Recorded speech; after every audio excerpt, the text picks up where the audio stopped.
কর্মসূত্রে আমরা দুজনই বাইরে থাকার কারণে আমাদের সেইভাবে বাগানের পরিচর্যা করা হয় না। কিন্তু যখনই আমরা যাই আমাদের বেশিরভাগ সময়টাই আমরা বাগানে কাটাতেই ভালোবাসি। সেরম এইবারও বাগানে গিয়ে বাগানের কাঁঠাল, আম, মোচা, কলার থোড়, কাঁচা কলা যা পাওয়া যায় সবই প্রায় নিয়ে এসেছি এবং আসার সময় রীতিমতো খুব কষ্টই হচ্ছিল। কিন্তু এখানে আসার পর সেই সবজি খাবার যে একটা স্বাদ এবং একটা অনুভব করা যায় যে নিজের বাগানের তৈরি জিনিস নিজেরাই খেতে পারছি, তার তুলনা করাও অসম্ভব। বাড়ির কাঁঠাল কেই না ভালোবাসে, আর আমি তো বিশেষ করে বাসি, কারণ আমি পাকা কাঁঠাল খেতে খুব একটা পছন্দ করি না। কাঁচা কাঁঠাল মানে এঁচোড় আমার কাছে স্বর্গ সমতুল্য। সেই আমারই বায়নায় একটি নয়, আমরা তিনটি কাঁঠাল এখানে নিয়ে এসেছিলাম।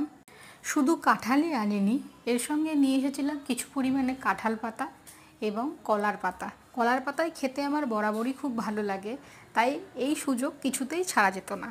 তাই আমি এর সঙ্গে কিছুটা কলা পাতাও নিয়ে এসেছিলাম, যাতে এখানে এসে খাবার পর আমার বাড়ির বাগানে বসে থেকে খাওয়ার অনুভূতি আসে।